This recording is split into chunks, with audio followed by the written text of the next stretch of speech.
The season that began with high hopes for Ducati has now turned into a series of disappointments and question marks. Gigi Dall'Igna, the architect of the Red Team's success, has finally spoken out, expressing his deep disappointment with Francesco Bagnaia's performance, which has not lived up to the manufacturer's expectations. On the other hand, Marc Marquez again experienced an incident that shook the stability of the team, while Yamaha slowly but surely showed a revival that could threaten the dominance they have enjoyed so far. Is this the beginning of the end for Ducati's golden era? Let's discuss it. The Spanish Grand Prix at Jerez should have been Ducati's red carpet moment. A race week that combined history, dominance, and victory. But behind the glory of a record 22nd consecutive victory in the Premier class, there was a bitter note from the main architect, Gigi Dall'Igna. For the Ducati course general manager, a podium is not enough. Especially when the defending champion, Francesco Bagnaia, did not live up to expectations. While the world celebrated Marc Marquez's emotional victory in front of the Spanish crowd, Dall'Igna instead expressed his disappointment at the performance of his mainstay. In a reflective post on his personal LinkedIn account, he not only celebrated Ducati's incredible record, but also highlighted the weaknesses that are beginning to appear in the ranks of the World Championship holders. Before delving into Ducati's internal dynamics, it cannot be denied that what the Borgo Panigale manufacturer has achieved so far is truly extraordinary.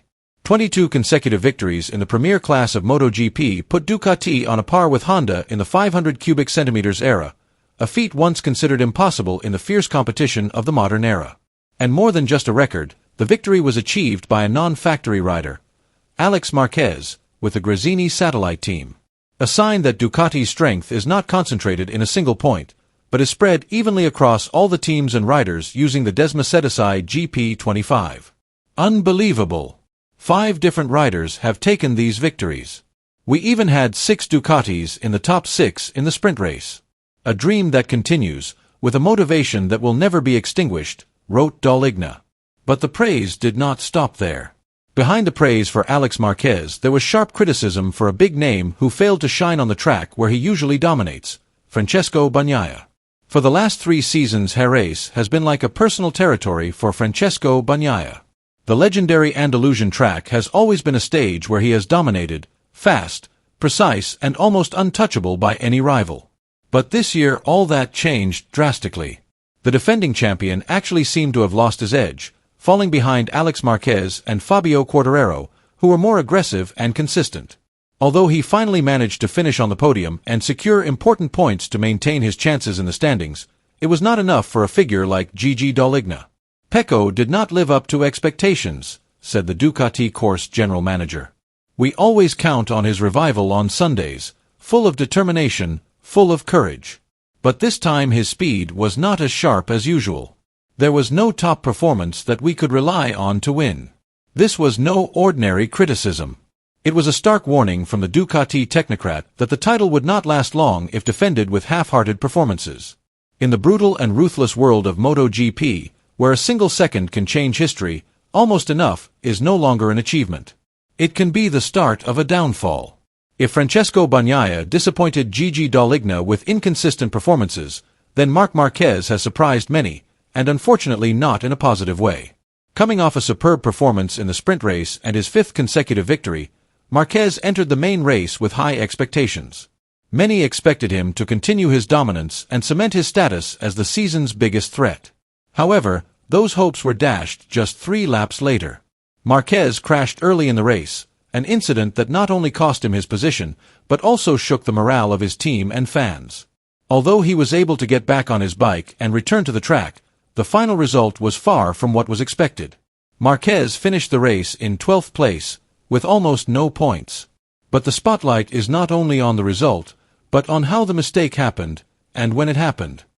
Unfortunately, it was a mistake made too early. Before the true values on the track could even be seen, wrote Gigi Dall'Igna in a bitter commentary. What made it all the more ironic was that the crash happened on a left-hander, the kind of corner that Marquez has specialized in over the years. It's where he usually works his magic.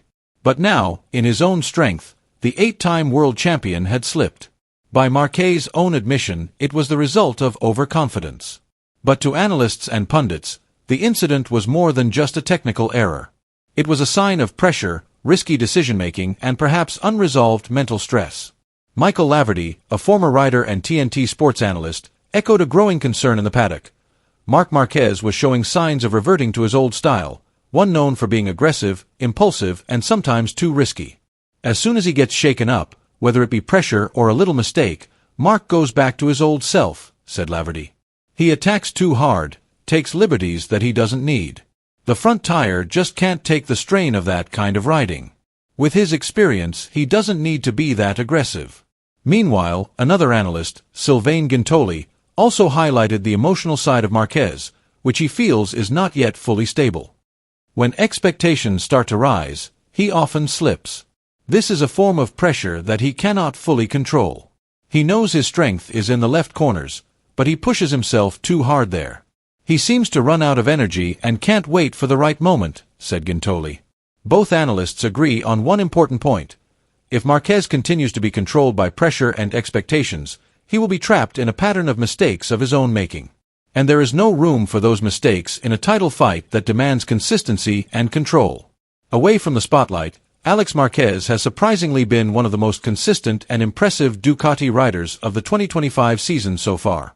Without much fanfare, he managed to steal the spotlight with a brilliant victory at the Jerez circuit, followed by a series of consistent results in the first 5 rounds of the season. The result puts Alex 1 point ahead of his older brother Marc Marquez and just a hair behind defending champion Francesco Bagnaia.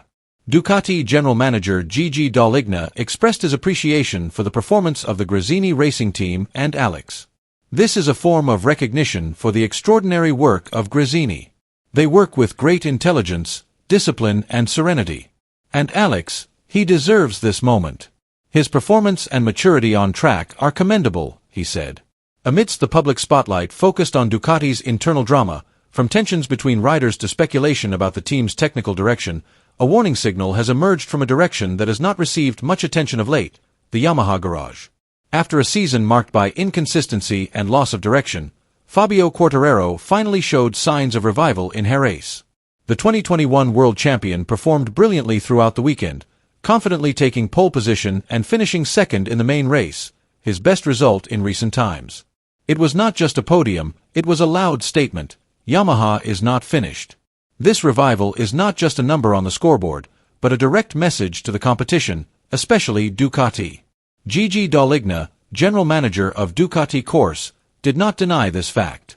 In a brief post-race interview, he acknowledged the pressure that was starting to come from outside. Today the rivals have shown their ability. This is a harsh reminder that we cannot be complacent, he said with a straight face. With Fabio Quartararo returning to his brilliant form and Yamaha seemingly rediscovering the direction of their bike development with more precision and consistency, this season could change direction much quicker than many would have imagined. In the MotoGP world, today's victory could be tomorrow's illusion. For Ducati, although they are on top of the world, there are storms on the horizon. Bagnaia is still searching for his best form. Marquez, the megastar recruit, is starting to slip under the weight of expectations. And Yamaha, they are starting to sharpen their weapons again. Is Ducati's dominance about to collapse? Write your opinion below.